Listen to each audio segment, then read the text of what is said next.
Assalamualaikum warahmatullahi wabarakatuh. Hari ini kita akan belajar tentang bab klasifikasi makhluk hidup dan benda subbab pertama.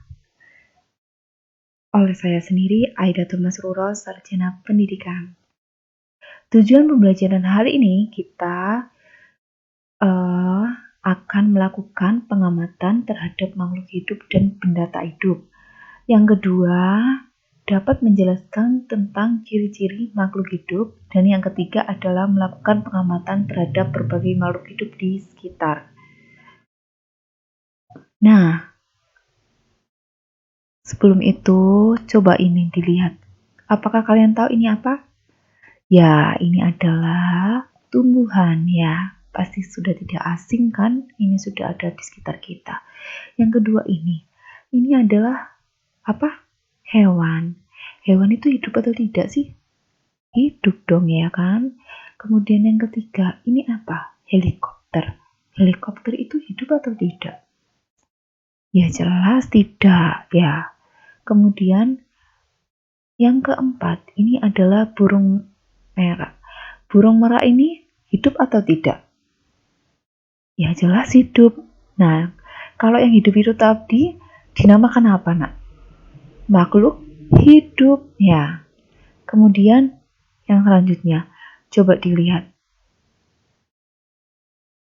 Ini ada bola, ini ada tas, ini ada ban. Termasuk makhluk hidup atau enggak sih? Ya jelas bukan makhluk hidup ya. Kemudian kita masuk ke materi ciri-ciri makhluk hidup.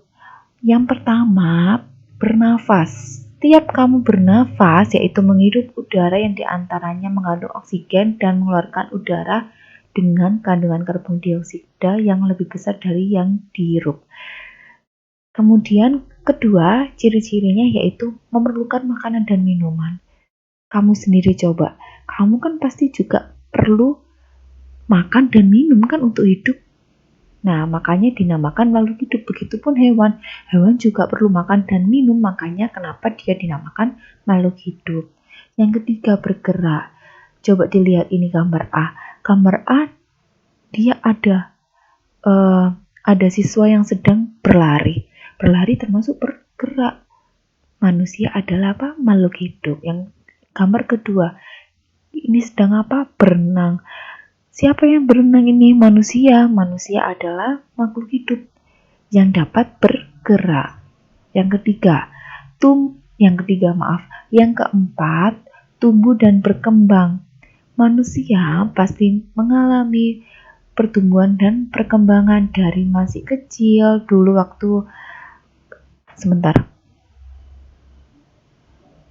kalian pasti pernah kecil seperti ini kan ya, pernah TK, kemudian pernah SD, sampai sekarang SMP ya. Nah, ini namanya tumbuh dan berkembang. Begitupun juga kupu-kupu hewan, dia juga mengalami pertumbuhan dan perkembangan. Kemudian kelima adalah berkembang biak atau yang dinamakan reproduksi. Pengertiannya, berkembang biak adalah kemampuan makhluk hidup untuk memperoleh keturunan. Seperti itu. Ini adalah gambar ibu dan bayinya yang merupakan manusia yang dapat berkembang biak atau bereproduksi. Kemudian, keenam, peka terhadap rangsang. Kalian sendiri pasti jika terkena sinar matahari yang silau seperti itu, pasti menutupi mata kalian kan supaya tidak terkena sinar matahari tersebut atau supaya tidak silau. Nah, itu namanya peka terhadap rangsang karena kalian adalah makhluk hidup. Kemudian yang ketujuh, menyesuaikan diri terhadap lingkungan. Kemampuan makhluk hidup untuk menyesuaikan diri dengan lingkungannya disebut adaptasi. Contohnya, bukan hanya manusia saja yang beradaptasi dengan lingkungannya, dengan teman sekelasnya, tetapi ada tumbuhan juga yang hidup di tempat kering, memiliki daun yang sempit dan tebal, sedangkan tumbuhan yang hidup di tempat basah memiliki daun lebar dan tipis, jadi beradaptasi dengan lingkungannya. Nah, materi pembelajaran hari ini sudah selesai. Tugas hari ini adalah berilah tanda centang pada tabel 2.2. Pada tabel 2 yaitu berikut ini. Nah, Jika di sini ada tas, tas itu apakah bergerak? Kalau tidak bergerak, tidak usah dicentang. Seperti itu ya. Jadi, di sini beri tanda centang yang sesuai.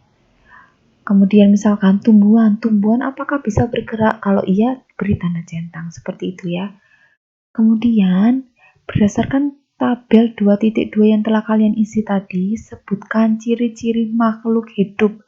Tulis tugas ini di buku tulis IPA kalian masing-masing dan kemudian kumpulkan di kolom pengumpulan tugas pertemuan keempat pada Microsoft Teams.